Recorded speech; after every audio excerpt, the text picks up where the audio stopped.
Realme sekarang mulai bikin HP yang makin aneh, tapi HP ini justru menarik.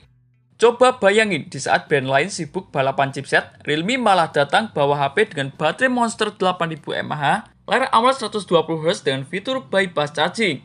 Dan ini bukan HP powerbank, ini adalah HP beneran. Ini dia Realme 16T. Tapi masalahnya, kita langsung mulai debat gara-gara satu hal. Chipsetnya masih menggunakan chipset Dimensity 6300 yang cukup lawas. Jadi sekarang pertanyaannya, apakah Realme 16T ini benar-benar worth it buat dibeli? Atau jangan-jangan ini cuma HP yang menang baterai doang? Nah, di video kali ini, kita bakal ngebahas kelebihan maupun kekurangan daripada Realme 16T yang berhasil tim forum gadget rangkum. Langsung kita masuk ke kelebihannya terlebih dahulu. Kelebihan yang pertama yakni berbekal baterai monster 8000 mAh. Kelebihan yang pertama ada pada segi baterainya. Karena Realme 16T ini membawa baterai jumbo 8000 mAh. Dan ini serius gede banget. Bahkan sekarang jarang ada HP mainstream yang berani memberikan kapasitas baterai sebesar ini.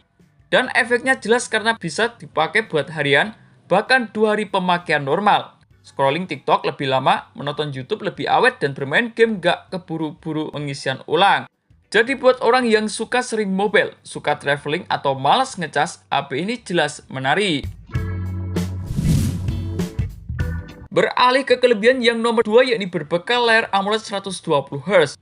Nah, ini dia yang jadi nilai plus yang cukup penting. Karena Realme 16T sudah menggunakan layar AMOLED dengan refresh rate 120Hz dengan resolusi Full HD+.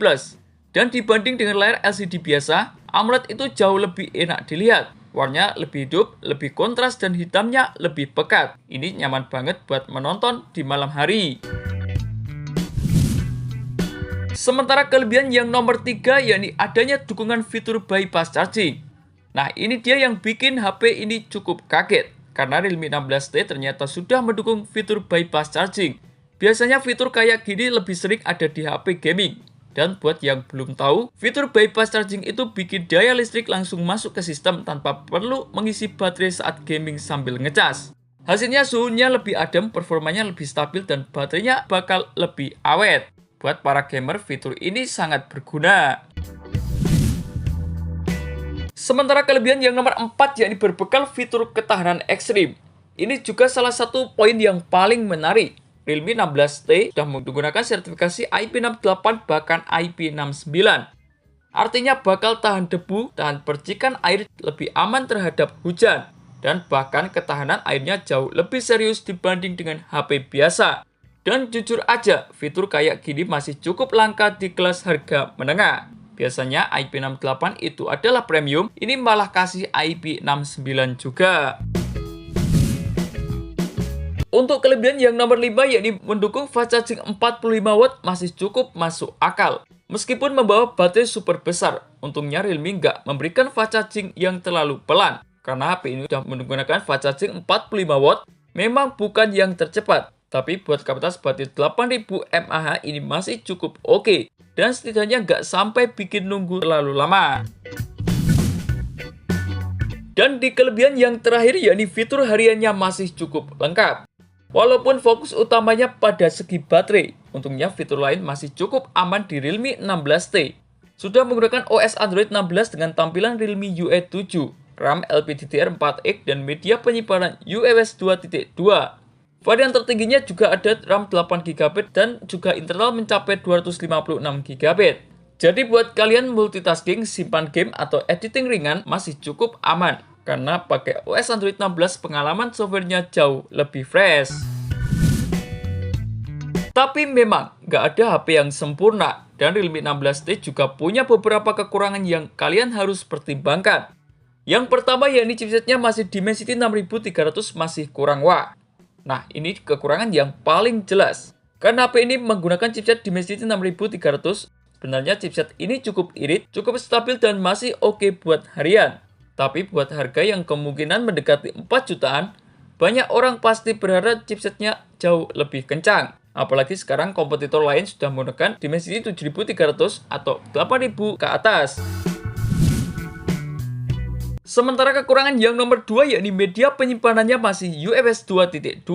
Meskipun sudah menggunakan penyimpanan berjenis UFS 2.2, masih bagus dibanding dengan penyimpanan eMMC. Tapi sekarang terasa biasa saja, karena beberapa HP lain di rentang harga yang mirip udah mulai menggunakan penyimpanan UFS 3.1.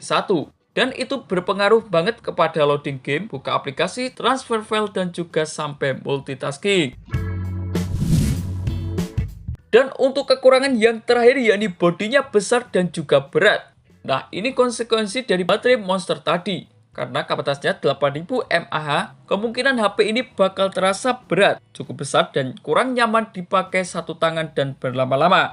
Apalagi ketebalannya mencapai 8,88 mm, jadi buat yang suka HP tipis dan ringan, mungkin bakal kurang cocok. Jadi kesimpulannya begini, Realme 16T ini bukan HP yang fokus ke performa paling kencang, tapi lebih ke baterai super awet, fitur modern, dan pengalaman penggunaan harian yang cukup nyaman.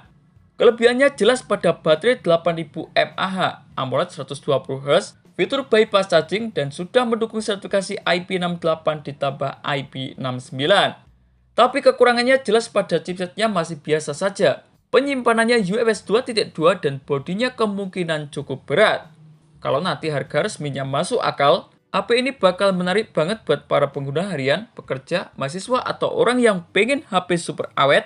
Sekarang pertanyaannya, kalau disuruh pilih, apakah kalian akan membeli HP dengan performa kencang atau HP baterai monster kayak Realme 16T? Tulis pendapat kalian di kolom komentar forum gadget. Terima kasih telah menonton video ini. Jangan lupa like, komen, dan share agar channel ini bisa terus berkembang.